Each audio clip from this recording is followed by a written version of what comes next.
spacing. So in the caps, like D, F, G, K, and then in the lowercase, like an E and an N. Yeah, that was it.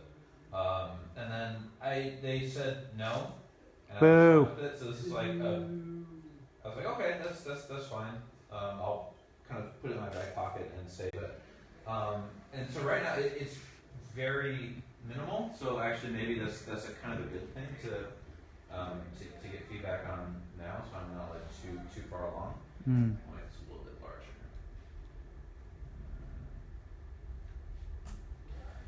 So There you go. Yeah, I kind of God, who was I basing this off of? Well, I guess the other background too. I was looking at a lot of Dutch types. I was gonna say that. Like Yeah. in the Institute Bible. So I just kind of looked at some of that stuff. I took like little quirks from it. I mean, this is probably a little too detailed, but like stuff with the end of like kind of like seeing about what can you do with this sort of a gesture of introducing like curve to straight. Yeah, and just like starting with little details like that and then moving out. Those are, I feel like, more gestures that are like the intent would kind of signal this more for smaller sizes. I'm not quite sure what the size for these is meant to be yet. I think if I were going to make this for text sizes, a lot of these sorts of things have to get a lot more exaggerated. So I guess ostensibly for the moment, you could say that this is more for display. Yeah, I mean this again, this is kind of like what I have right now, and you can kind of see like I've already started playing around with, this is the original weight, of the serifs and of terminals, and already with the age you can kind of see I'm screwing around with that. Can you zoom in so you can see the outlines of the capital K and capital H for a second? Sure. Oh, like you want to see the actual outlines? You want to zoom in here? Yeah, like the way we were just looking at the. Sure. Oh, if you can show them both at the same time.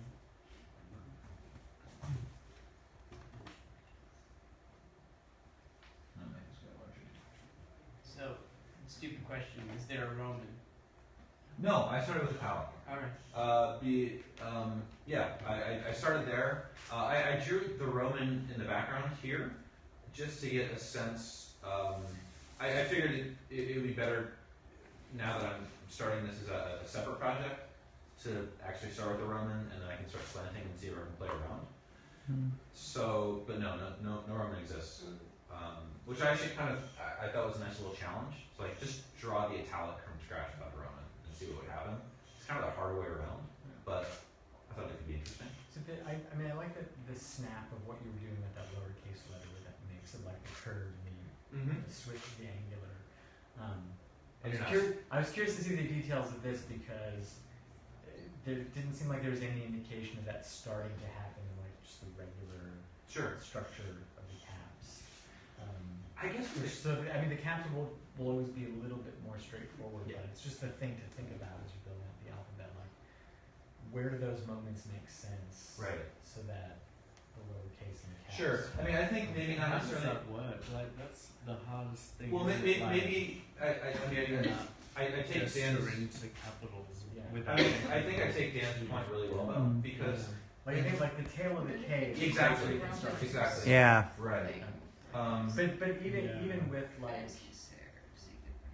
is there Yeah, asymmetry yeah. to the serifs where there's a little bit of curvature in there somewhere? Right. Yeah. Right. So. Soften it up a bit. Yeah. Like this is when I'd start figuring that out. Okay. Totally. Yeah, and like the little not serif on this guy, I had like an alternate here. This was because it was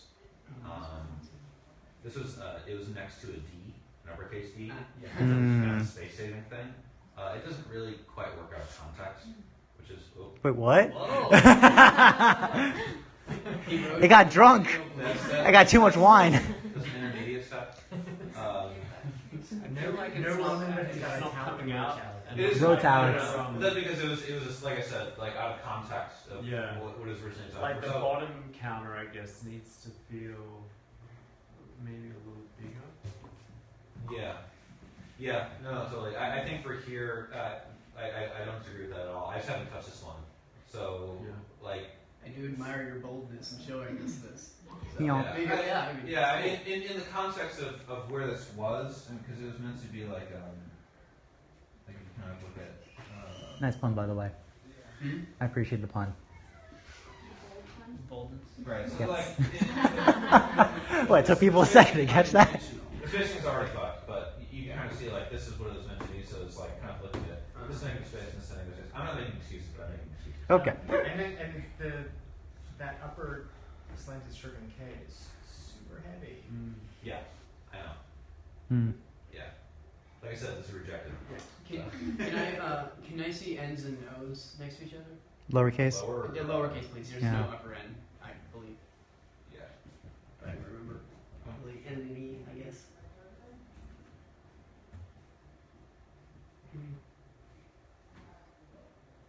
I'm wondering about like you were talking about like lyricism, or okay, well I filtered in the word lyricism and like being between like you have straight segments and then you have curvature segments, and I was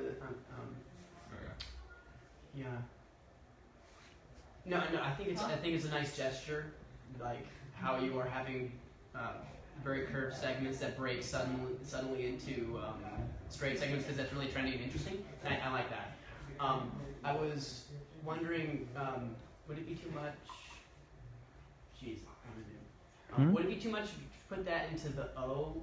I've tried that, yeah. Yeah. Like I've kind of fussed around with it. Right. I haven't figured out a way for it to. I don't think I have any alternates in here. I don't. Yeah, I mean, I've kind of tried doing that a bit of just like screwing around like with this sort of stuff. Because didn't you have structures like that in a typeface of yours that's about to be released or something that's like more like calligraphy based? That's not mine. Oh, sorry. Nice. I Well, have no wait. idea who you're talking Well, Jack, to. isn't this from a source or some kind? Source-wise, it's Dutch, right? Like, yeah, Dutch. well, Well, what's it's like largely Dutch. I can't remember exactly. yeah, well, I forgot the name. I think you told me once what you were thinking of. I think you told me about this project once before. It was like something with a K in the name. The dude you were looking a lot at. I know who you're talking about. I have it in my bag. Okay. But yeah. What? Well, no, because he saw so. No, it was like something with a K, like Kerping, like. Van Krimpen. No, not Van Krimpen. No, it wasn't. No. Okay. God, who was it? Hold on. You're gonna get it. Get the book. Okay. No, it's Yeah, not. settle this. I mean, it's gonna kill me. It's on the tip of my tongue. Yeah. It's on the tip of my class. Well, I'm just saying that in terms of like, so you're trying to harmonize like this like abrupt and smooth part thing, which I'm assuming you're getting from your Dutch sources. Yeah, well, I mean, so the issue with that too is like the source is actually lighter. Who is it? Rosar. Can you pass it? Okay, it was not a K. There you go. My mistake. Completely different. It's Rosar. So the issue here is like this is a really light one. So I'm trying to figure out. Is both Rosar? Yeah. So, actually, here, give me one. Where? No, take one. Is it multiple copies? Take one. No, Oh, there you go. yeah. Science. Yes, I mean, I guess the issue there is like the source material is a lot lighter, and so I'm doing something heavier. So I'm trying to kind of like look at what it is that I have as a source, and then figure out, okay, how do I make this heavier now? So I'm not exactly making my job easy, but yeah. That's a good way to make sure you're not accidentally copying. Do you like the general feel of the whole font? Yeah, can you put the small L up? Yeah, the top surface. Yeah, it's like It's out kind of of character. Yeah, it totally is. Like that was something that I was still figuring out. There. It should Yeah. like do the whole curvy thing downward. Yeah, I mean, I think I was trying to figure out, like, are there moments where you can have more hard-edged geometric stuff like that mixes? This was something that I was still, like... Maybe you can experiment with the higher Yeah, edge, like, well, so- curving down, like It's in the going background. downward, Right. less like So, horizontal. yeah, I mean, I started trying with that, but that's boring.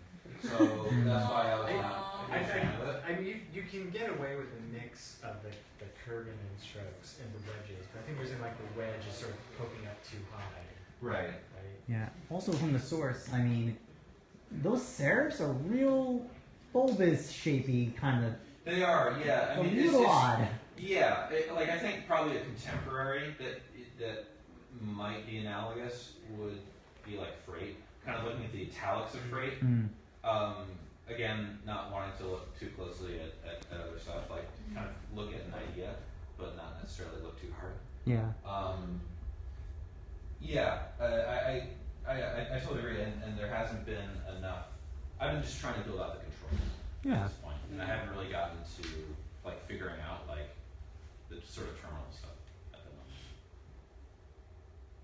And so what I really like about what you're experimenting with, it's at the end, those transitions of the spoon curves, that they're not drawing undue attention to themselves. They're resolving to like a good, soft personality when you zoom out like this. And I think that's the thing where like to see if there's space for that to start happening in the capital is like not to start like being super dramatic with these details, but just figure out, are there moments where that angularity just gives that crispness without. But isn't too being call too much attention Yeah. to itself. Totally.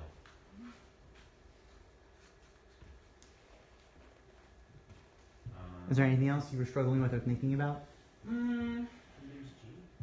not the moment. It's I guess like just the G. What's the G?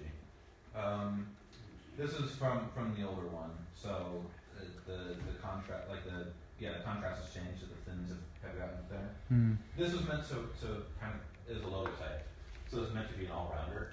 So it had less contrast in order that it could just work at more sizes. Okay. And I've already made this guy wider and all that sort of stuff. But yeah, I mean, I think Dan, to your point, this is a couple versions. One of those more elliptical. But Dan, to your point, I think like this might be a good character where I could begin figuring out kind of those little details. And since it's already mostly drawn, like this could be a good test case of figuring out like, okay, like what's the nature of that on cap terminals. Yes.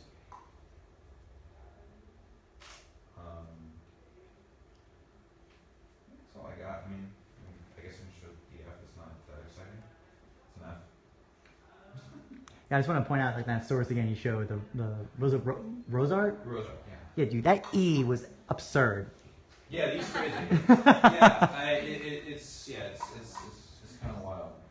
So, Jack, you should explain the way that you've drawn some of your glyphs to those that maybe don't know why you've drawn them. You know, the overlaps and things overlaps. like Yeah, that. sure. I can talk about that. Yeah, I So- don't know what you call it. Very, very, very quickly, since I'm running out of time. Yeah, you got 1 minute. 1 minute. Go long to do this. That was crazier. Rotations. Sorry, I gotta see what layering on.